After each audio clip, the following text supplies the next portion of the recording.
হাজার হাজার কারখানা, আপনি গুণা শেষ করতে পারবেন না। আমার কেরানীগঞ্জের মনে হয় 4 ভাগের 1 ভাগই গার্মেন্টস। এখন আমাদের বাইরের প্যানের কোনো প্রয়োজন হয় না, আমাদের প্যানই তারা নিয়ে যায়। যে কাজ না পারে সেখানে এসে কাজ করতেছে, শিখতেছে, কাজ করতেছে। থাকা খাওয়া এই জায়গায়, এইখানে থাকি, এইখানেই ঘুমাই, এইখানেই খানা দানা আছে, এইখানেই সবাই হয়তো আছি না, বাসায় যাওয়ার মতন কোনো সময় নাই। কামের চাহিদাটা একটু বেশি। আমাদের এই কালীগঞ্জে আগে অনেক ছোট এরিয়া ছিল, যে এরিয়া আর কি কিছু মানুষ কাজ করতো। আর এখন বর্তমানে আমাদের এই কালীগঞ্জের কাজের এমন চাহিদা, কাজ কর্মের জন্য এমন চাহিদা, দেখা গেছে কেউ কাজ পাইতো না, এদিক ওদিক ঘুরতো কাজের জন্য। এখন এখানে প্রচুর পরিমাণ কাজ, অনেক লোক নেওয়া হইতেছে, অনেক কাজ। আর এখন বসে থাকার মতো এমন কোনো লোক নাই যে কাজের জন্য কেউ বসে থাকে। যে কাজ না পারে সে এখানে এসে কাজ করতেছে, শিখতেছে, কাজ করতেছে। মানে এখন যে আগের দিনগুলো নাই যে না খেয়া রয়েছে দুবেলা, ঘরে খাওয়ান নাই। এখন আল্লাহর রহমতে আমাদের এখানে যে পেন্টের কাজ, সবাই কাজ করতেছে। যে কাজ পারতেছে না তাকে নিয়ে আসতেছে, ঠিকানা মতো আইতেছে, কাজ করতেছে। এখন আর কাজের জন্য কেউ হাহাকার করতেছে না যে কাজ নাই, কি খামো, কি করুন। এখন কাজ করে সবাই খেতেছে। আগে তো মানে ছোট থাকতে দেখতাম যে কাজের জন্য না খেয়া রয়েছে, কাম নাই, কি করবো না করবো। বর্তমানে আমাদের এখানে মহিলারা, ছেলেরা সবাই কাজ করে। আমাদের এখানে ট্রাউজার তৈরি হইতেছে, আর এক জায়গায় প্যান্ট, জিন্স প্যান্ট তৈরি হইতেছে। মানে এক এক কারখানা এক এক ধরনের জিনিস। কোনো জায়গায় লেডিস জামা কাপড় হইতেছে, পাঞ্জাবি হইতেছে, শার্ট হইতেছে। মানে এখানে সব ধরনের কাজ চলে, সবকিছু, সব প্রোডাক্টই পাওয়া যায় এখানে। আজ আমার মা জানে মাল কিনে আনার পরে মাস্টার কাছে দেয়, মাস্টারে মাল কাটে, তারপরে কাটিং করে আমরা সেলাই করি।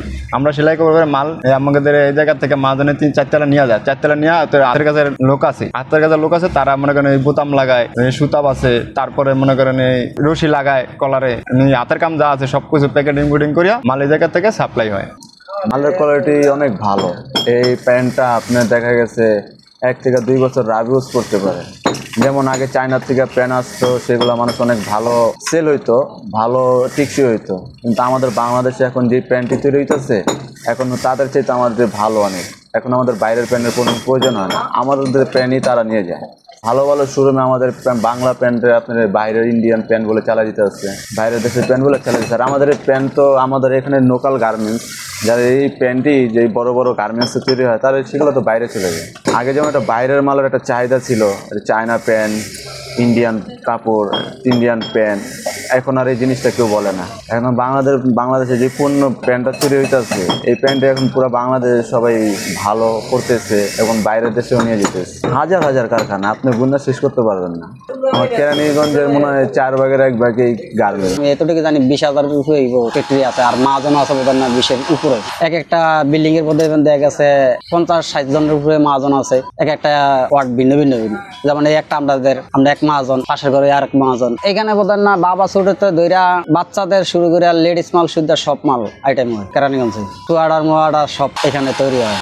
আবার এই মেন রোডে যাবেন, ওই সাইডে আবার 3 পিসের কারখানা আছে। এগুলো যেমন দেখা গেছে সকালে 8টা বাজে আসে, আবার রাত্রে 8টা বাজে ছুটি হয়ে যায়। ওটা গার্মেন্টস সিস্টেম, আর এটা তো লোকাল গার্মেন্টস। মহিলাদের আপনার রাত 10টা পর্যন্ত ডিউটি, মানে বেতনে যারা কাজ করে তাদের একটা নির্ধারিত সময় দেওয়া আছে, এই সময় পর্যন্ত তারা কাজ করবে। আর যারা কাজ করে, দর্জি কাজ করে, প্যান্ট সিলা যারা, তাদের কোনো নির্ধারিত সময় নেই, যে যত কাজ করবো তার তত টাকা। কাজ শুরু হয়ে গিয়ে সকাল 9টায়, আর কাজ শেষ হয়ে গিয়ে রাত্রে 2টা পর্যন্ত ডিউটি করে। কোনো সময় দেখা যাচ্ছে প্যান্টের সময় করে 12টা পর্যন্ত, এই আর জ্যাকেটের সময় করে রাত্রে 2টা-3টা পর্যন্ত। সপ্তাহে ধরেন 300-400 পিস হয় কারিগর, মানে 5-6 জন আছি আমরা। ঈদের পরেতে প্যান্ট সিলাইছি, প্রায় 2-3 মাস প্যান্ট সিলাইছি। জ্যাকেট 1.5 মাস হয়েছে ধরছি, পরে আরো বেশি দিন হবে না, আর 1 মাস হইব। থাকা খাওয়া এই জায়গায়, এইখানে থাকি, এইখানেই ঘুমাই, এইখানেই খানা দানা আছে, এইখানেই সবাই হয়তো আছি না, বাসায় যাওয়ার মতন কোনো সময় নাই। আমরা এখানেই থাকি। যেমন দেখেছে বছরে 1-2 বার দেশে যাওয়া পরে। লাস্টে বোধহয় এই যে ঈদের সময় আইসি, কামের চাপে লিগে বাসা বাড়িতে যাওয়াটা সম্ভব না। কামের চাহিদাটা একটু বেশি, এখন বর্তমানে জ্যাকেটের সিজন, এই জন্য আল্লাহ জি বাসা। আবার জ্যাকেটের পরে চিন্তা ভাবনা আছে 1 সপ্তাহ লিগে, এরপরে 1 সপ্তাহ পরে আয়া বোধহয় আবার ঈদের সময়।